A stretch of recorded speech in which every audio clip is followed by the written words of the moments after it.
This is AWS On Air, and we're at day 3 of Amazon Remars, and we're part of a Startup Spotlight series today. So we've got Stephen from Astronomer. My name is Jillian Ford, and I'm a Startup Solutions Architect, and I'm here with my amazing co-host. Amazing. Amazing. Wow. Yes. Wow. You're only saying that because we're live. I appreciate that, Jillian. I'm AM Grabelny. I hope I'm saying that right. I'm a solution architect. I'm just kidding. A solution architect here at AWS. So excited to be back with you all for our last day of coverage for Remars. And it's been one of my favorite segments that we've done. It's always great to hear personal passion of mine, Stephen, is startups, for sure. I don't currently, like Jillian does, work with startups, but I have in the past been a part of many startups. Can't get enough of startups. So tell us about yours, please, Stephen. Yeah, so I'm Stephen, and I am head of data at Astronomer. Astronomer is the commercial developer behind Apache Airflow, which is, well, it's an open source data orchestration platform. So in simple language, I think the way to describe it is if you've got data flowing throughout your organization, you've got lots of data pipelines and dependencies between those, and you want to have those running reliably, producing metrics and dashboards and predictive models, then you would run it with Airflow. It's sort of almost become a bit of a de facto standard for running data pipelines. And Astronomer, we contribute a lot of the code, and then we also provide a cloud solution for running Airflow deployments, lights out pretty much. Yeah, and for those who aren't familiar with Apache Airflow, can you explain what Apache Airflow is? So Apache Airflow was created initially as a project at Airbnb. They themselves had data pipelines that were running hourly, daily, weekly for generating financial reports, for actually driving the applications and their end user functionality. And those were rapidly getting out of control. I mean, when you have dozens, if not hundreds, of data engineers and data scientists, and they're all running pipelines that are feeding data from this or that source system and producing this or that metric, and they all have dependencies on each other, that quickly becomes pretty unmanageable. So they created Airflow as a framework for managing all of their data pipelines. And they thought, well, this is great. This is not necessarily a competitive advantage for us. It really helps to drive our business, and it's always great to have the community weigh in on that. And so they created that as what eventually became a first top-tier sort of Apache project, and that's what Airflow is. You know, I have to ask, Stephen, too, because not everybody in the audience, myself included, are data engineers. I don't work with data regularly. I thought everybody was. I know, right? We soon all will be, okay, it feels like, right? Yep. Yeah. I feel this push, this drive to get more products that help you move data around. Yes. I got to ask the obvious question here. Why are we moving data around so much, Stephen? Like, what do you see customers doing? What's driving that need to move data? I think sort of the routine answer, right, is just delivering metrics. Ultimately, I think people think that data is there to generate insights about how your business is running. So you've got metrics that executives and line of business managers want to see. And so being able to read data from, say, your website to see who's visiting and how long they're staying there and how much they're spending, being able to mix that with data from your support system to get some notion of sort of sentiment. Being able to drive metrics that tell you how your business is doing is sort of like job number one for what a data engineer and what these data pipelines need to do. So you move the data around from the source systems that are sensing what's going on in the outside world and coalescing that together, creating meaningful metrics out of that. That's sort of job number one. Okay. I think increasingly, though, the use cases are moving into things like machine learning and data science, of course. These are sort of enriched metrics, though. You can think of that as a special case. Right. And, okay, tying it back to Airflow, right? This was, as you explained, something built at Airbnb. It's an orchestration platform. What are the when I've got all of these disparate, sources of data, let's call them, what are the challenges I'm going to face as a data engineer that Airflow is going to solve for me? Why was it built, essentially, to orchestrate? Why do I need to orchestrate? Well, look, in the beginning, you may not need to. You can just write a bunch of SQL scripts that are running against your Redshift database, and then maybe you'll add a little Python on that later to build a model. You can just put that into a script and check that into source control. And maybe you wake up the next morning and you run it, and it still seems to be doing, and you wake up every morning and run it. Well, when you've got 100,000 of those things, right, you're not going to wake up every morning. You want to automate that. You want to have that scheduled. And if you have a lot of them running, well, first of all, you need an infrastructure on which to run them, right? Okay. you can't just run them on your laptop. Well, you can, but that's not a good idea. Don't recommend it. So you want an infrastructure that you can run those on. And then there's a lot of dependencies between them. And what if something goes wrong? What if there's an upstream task that fails and everything else below that is now no longer working? So you want a system that can really manage that all together. So it's really a question of the complexity of the pipelines themselves once they start to feed from multiple different sources, once they start doing a lot of different analytics tooling, being able to integrate those together even within a single pipeline. And then if you multiply that by 100,000, then you really need help. Okay, so it sounds like what I took away from that, Stephen, is I get to sleep in now. As Look, the business analyst. I'll tell you. I have to wake up, push the button to go. Yeah. I don't have to focus on that. I can think about something maybe like later that's You can have can acceptable go on for dinner. vacation. yeah. You can go on vacation. What is acceptable for dinner? I don't know. I'm a vegetarian, so I always have to be thinking about what's going to be acceptable for my dinner. Yes, because, I see. Yeah. I have to get asked to go to restaurants, and I have to study the menu, and it's just a whole thing. And then people don't invite you because you're vegetarian. No, I'm just kidding. That's true. So I can make a product recommendation. We have a customer, they're a food delivery company, and they have pipelines. I think all of their data pipelines are running on Airflow. And they actually run predictive models to make recommendations. It's like, well, you might want to try out this new vegetarian restaurant that's in the mission. And all of that stuff gets read in, all the user activity and what they previously ordered, read in from source system. It lands on S3. They chomp through that data. They land it into a Redshift database, and now they can do sort of standard ETL. And then they plug the output of that, and they run some TensorFlow models, and then they feed those TensorFlow models into SageMaker for scoring, and then ultimately make the recommendation out to you to tell you where to go and eat. So that is all powered by Airflow. Your dinner is powered by Airflow. I love it. Amazing.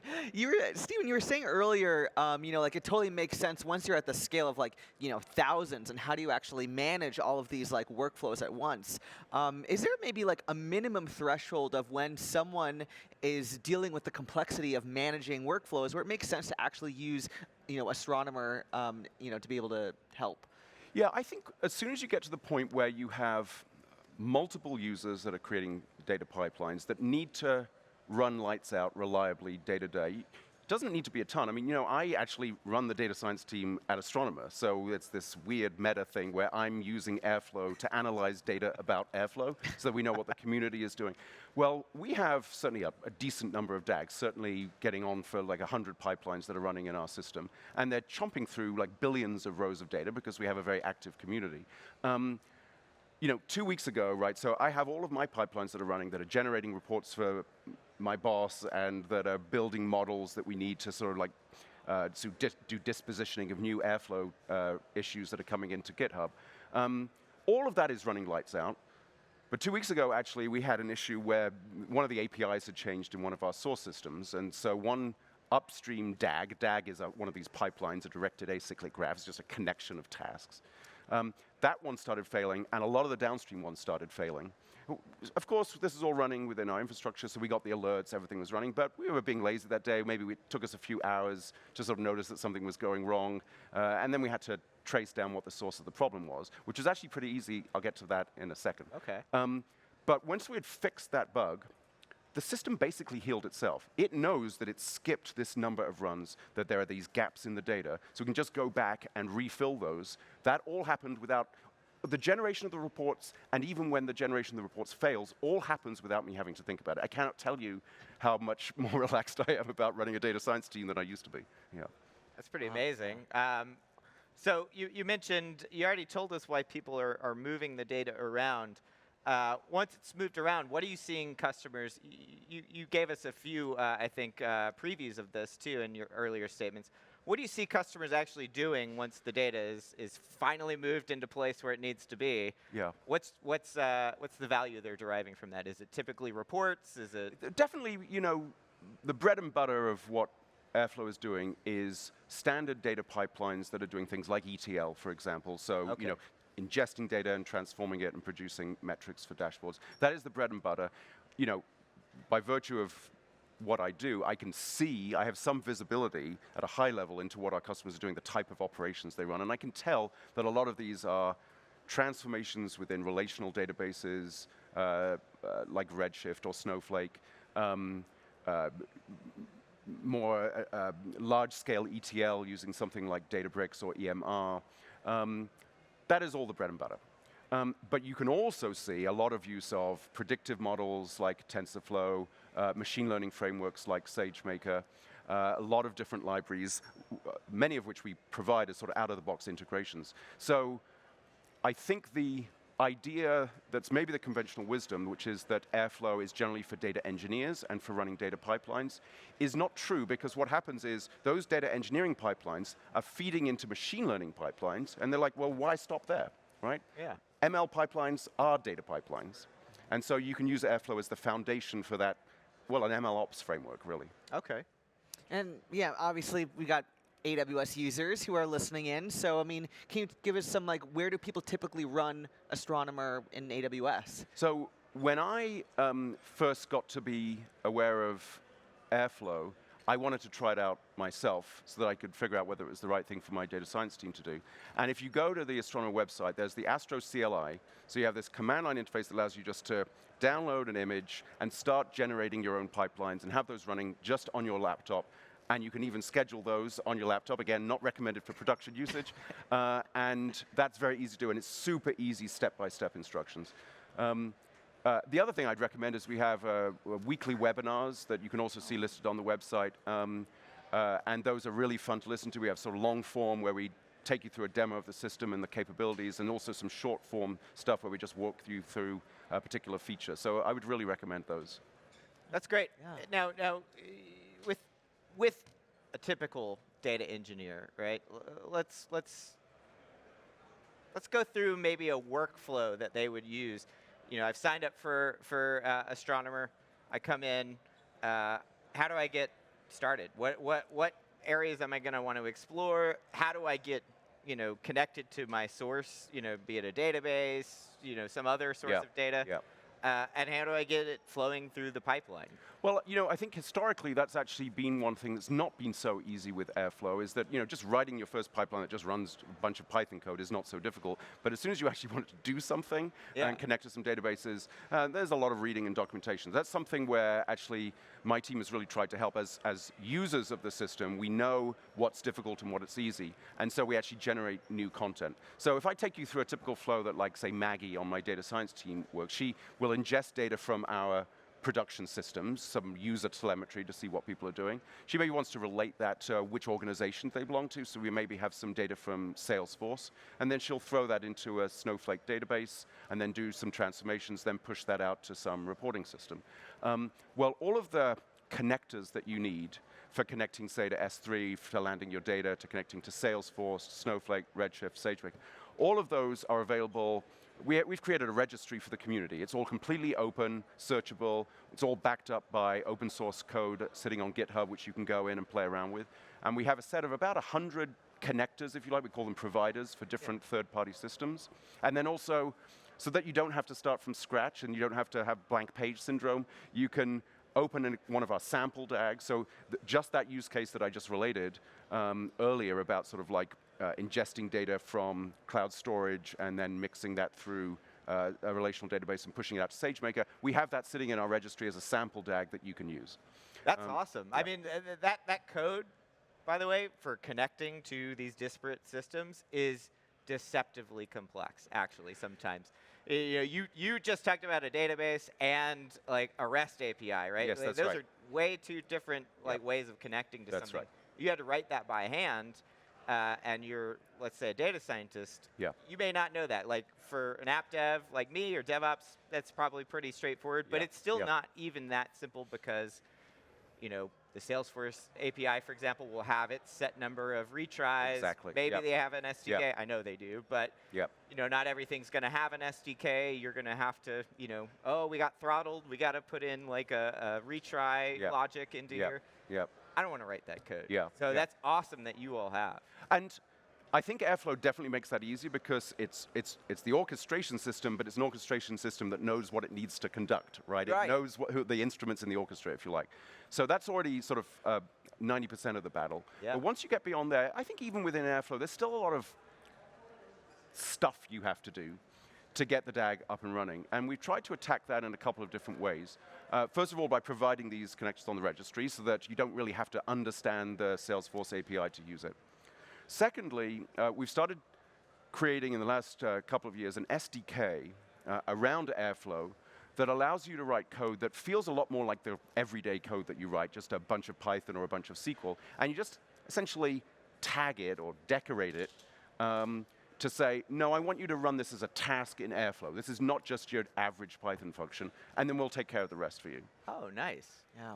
Nevertheless, we've still found that in the end, the data scientist and the machine learning engineer, They work differently. they don't care about this, Yeah. right? What they care about is like building really cool models Yes. and making those more accurate and coming up with like great insights and actionable models that they can wire into the rest of your business frameworks. They're working in different tools, too. That's They're right. working in Jupyter Notebooks, typically. They're working in... Well, exactly. It's all about Jupyter Notebooks. So we Yeah. recognize that. That's sort of the place of comfort, the comfort zone for a data scientist. And so we've started developing a notebook-style interface that allows you as a data scientist to operate within the Airflow environment, connecting to the same production and development systems that your data engineers and your MLOps team is using, but you don't even know it because you're just running your Python code, you're running your SQL code, and we'll wire that all together and deploy that as something that's operational. So closing that gap between the data science and analytics teams and the operational teams is kind of a point of passion for what my team does at Astronomer and for what we're building in the product. Yeah. And you said that's already available now or being worked on? That's in preview right now. We actually had a workshop at a major US financial institution in New York this last week, and they were almost in tears. It was so exciting, you know. That's Data engineers don't get out much. So it's, I love that. I mean, and you know, I wanted to highlight too about Astronomer, maybe some of the things that the practitioners themselves overlook about features.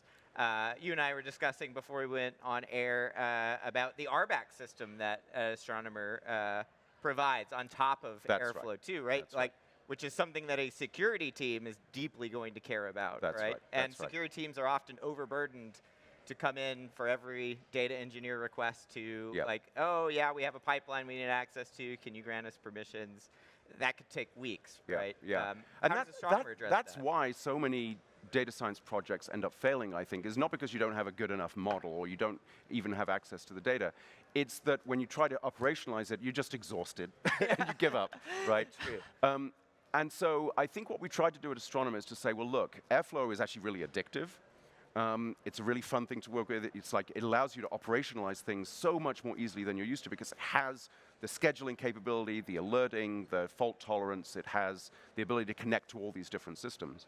But because it's addictive, what happens is then at multiple organizations that have multiple departments, that have many different teams working on this, it soon starts to get out of control. You literally have like thousands of instances of Airflow. So what we try to do is to provide essentially a sort of multi-tenant approach where you have visibility and a way of controlling those in a central environment with all of the RBAC and basic security controls that you need. I love that. That's Yeah. awesome. Steven, this has been awesome. So what's the best place for people to get started? I think just go to the website, watch one of our webinars, but actually download this thing and start playing around with it. It's weirdly Always. fun. Yeah, tell us more about the Astro Cli if you can. What's the difference between working with the Astro Cli versus the UI? The capabilities that it offers allows you essentially to create your pipeline and deploy that into a running Airflow deployment just by typing a few commands. You can even test that your DAG is going to run properly. You can make sure all the connections are set up, and then you just literally write a line of code, hit return, and that's now running in your operational system. So typically you'd have to assemble an awful lot of bits to make that work. We've tried to boil that down to just a few commands. Very nice. Do I have to sign up for anything, Yeah. or can I just go get the CLI? I think you can just get the CLI. Maybe you have to give us your email address. Okay. Cool. But pretty easy. That's great. Go download the CLI, right? And Yeah. check out a few webinars. It sounds like you said weekly. Yeah, that's right. Okay. They're really fun. They're very popular. And they're packed with sort of technical information, but also some high-level ones that just introduce you to Airflow if you're just getting started with it. Okay. Sounds perfect. like you can learn more that way, right? Yeah. And if you want to buy it, you just go to the marketplace on AWS and you're done. There you go. That's pretty easy Yeah. too. I love it. stick around. We've got more content coming at you all day today. It's our last day of coverage. Stephen, Yep. thank you for joining Yes, us. thank you. Jillian, My Yes. pleasure. Thank you. Yeah. Thanks so much, and We'll thank be right you. back.